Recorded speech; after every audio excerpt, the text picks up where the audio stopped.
Duduk siap. Berdiri.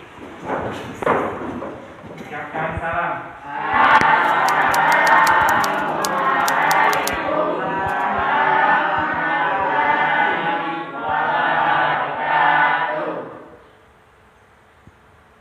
Duduk. Teman-teman, sebelum kita belajar, mari kita berdoa. Doa dimulai. Rabbi zidni ilman warzuqni fahman. Amin. Doa selesai. Ya, sebelum kita lanjut ke pelajaran kita hari ini, alhamdulillah hari ini kita akan lanjutkan pelajaran kita dengan materi pengurusan jenazah. Ya, tentu kalian semua sudah paham dan pernah lihat, dan mungkin kalian sudah pernah mengikuti prosesnya dalam pengurusan jenazah. Ya, pengurusan jenazah di dalam hukum Islam itu hukumnya atau hukumnya disebut dengan fardu kifayah. Fardu kifayah. Ada yang tahu apa itu fardu kifayah? Fardu kifayah. Fardu kifayah itu artinya adalah ya, ketika sebahagian yang lain sudah mengerjakannya, maka terbebas yang lainnya. Jadi kalau di suatu kampung kemudian tidak ada sama sekali yang mengurus jenazah, maka satu kampung itu dinyatakan berdosa. Paham ya? Oke. Selanjutnya kita akan menjelaskan tentang bagaimana melaksanakan pengurusan jenazah. A few moments later. Ya. Ada yang tahu apa itu jenazah? Apa itu jenazah? Manusia sudah meninggal, Pak. Iya. Orang yang sudah meninggal dunia itu disebut dengan Jenazah. atau dalam bahasa Arab disebut dengan mayyit. Ya. Oke. Sekarang ada yang melihat gambar ini ya. Silakan perhatikan gambar ini. Ini adalah yang mengantar jenazah ke tempat pemakaman. Ini berarti semua prosesnya dari memandikan jenazah, mengkafani jenazah itu sudah selesai. Tinggal untuk dikuburkan. Kemudian selanjutnya ini disolatkan. Ya, menyolatkan jenazah. Pernah ikut semua? Sholat jenazah? Belum pernah. Ya, jadi setelah pelaksanaan hari ini atau pembelajaran hari ini, saya harapkan ya kemudian siswa semua yang saya cintai, insya Allah nanti di masyarakat bisa ikut untuk menyolatkan jenazah. Karena insya Allah sebentar kita akan bahas tentang bagaimana tata cara pelaksanaan pengurusan jenazah. A few moments later. Syarat-syarat yang perlu kita penuhi bagi orang yang meninggal di jenazah adalah satu, jenazah itu orang Islam, ya, apapun aliran mazhab. A few moments later. Oke, selanjutnya bisa kita lihat, ya, cara mengkafani jenazah. Setelah selesai memandikan jenazah, selanjutnya dikafani. Pembelian kain kafan diambil dari uang si mayat sendiri, tidak boleh mengutang. Ya, tidak boleh mengutang. Jangan pakai misalnya uang orang lain atau misalnya kemudian pinjam kiri kanan ya. Kalau misalnya ada ahli waris, siapa yang masuk ahli waris? Anaknya. Ya, mestinya dia ada yang membiayai. Kalaupun misalnya tidak ada ahli warisnya atau tidak ada uang si mayat, maka boleh diambilkan daripada kas masjid. Iya. Tapi minta izin dulu sama ya pengurus masjidnya. Jangan asal ambil saja, ya kan?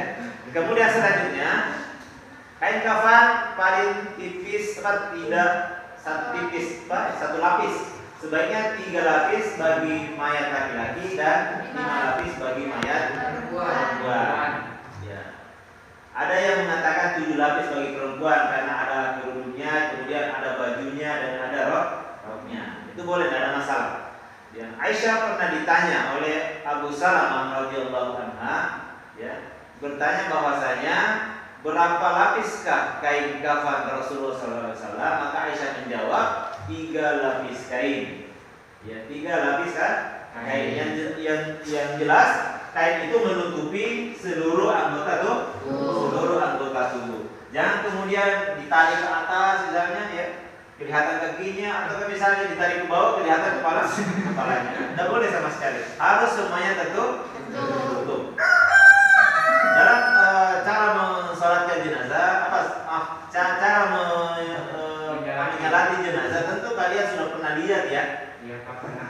pernah lihat. Nah, jangan ada yang takut ya. Jangan sampai ada yang takut kemudian lari kalau melihat jenazah. Tak boleh, gitu ya. Apalagi keluarga ya. Selanjutnya menguburkan menguburkan jenazah. Ini yang terakhir. Yang keempat yaitu menguburkan jenazah. Ya, perihal mengubur jenazah ada beberapa penjelasan sebagai berikut yang mesti diperhatikan. Kemudian Rasulullah SAW menganjurkan agar jenazah segera dikuburkan sesuai sabdanya. An Abi Hurairah radhiyallahu anhu an Nabi sallallahu alaihi wasallam asri'u bil janazati.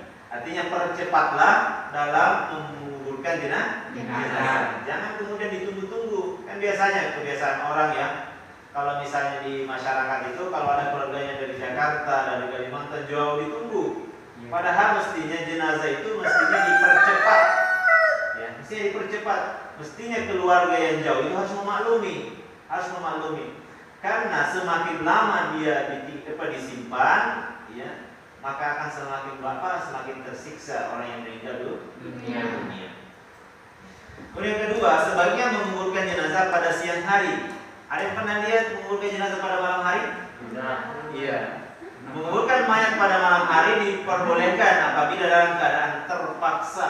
Artinya memang kalau kita tidak kuburkan ini malam busuk, maka boleh malam. Tapi kalau misalnya malam dia meninggal dunia, ya, ketika kita simpan sampai dia pagi hari tidak mengeluarkan bau, tidak ada masalah. Boleh kita simpan sampai dia siang hari atau ketika terang.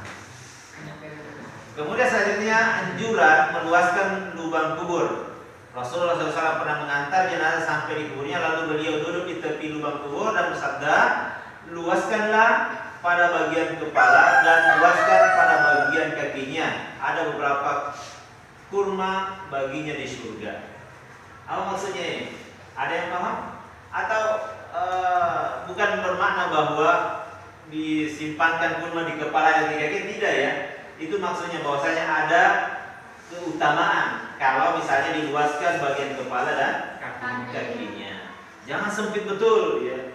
Pas-pas ya, biar orang yang mau turun bantu nggak bisa, harus agak luas ya. Meskipun di dalam kubur itu nanti insya Allah kalau orang yang beriman pasti akan diluaskan kuburnya oleh Allah.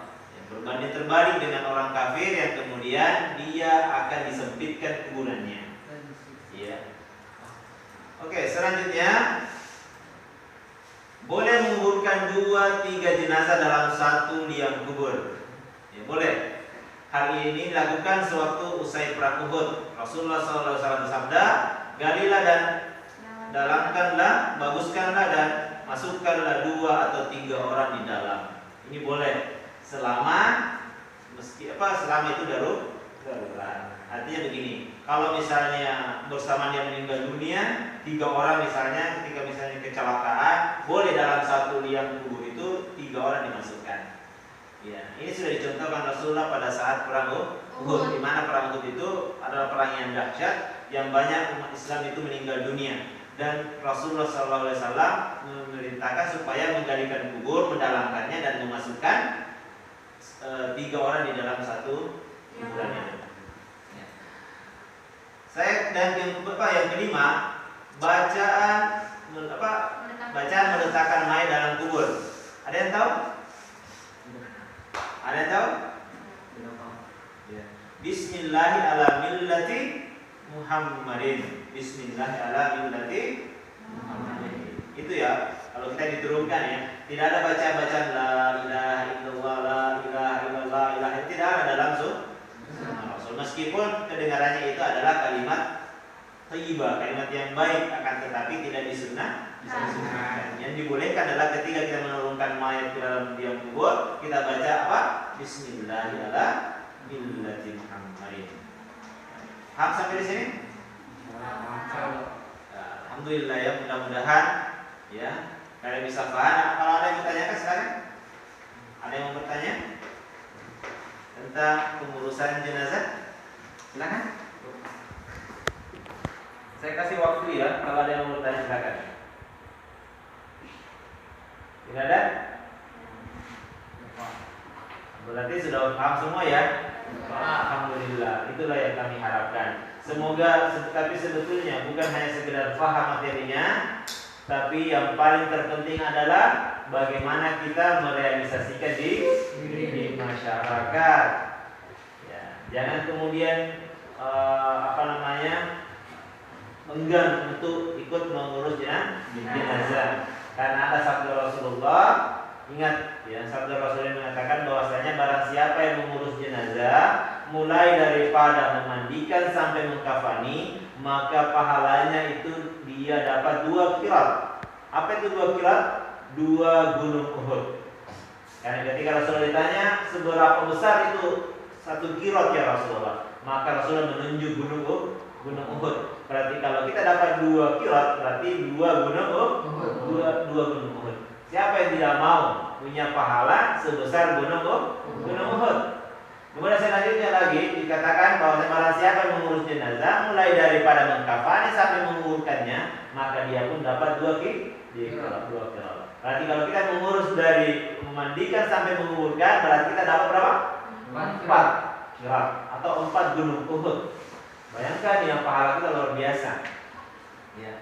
Pengalaman kita di masyarakat biasanya ketika ada orang yang mau menyalatkan jenazah paling banyak 4 orang.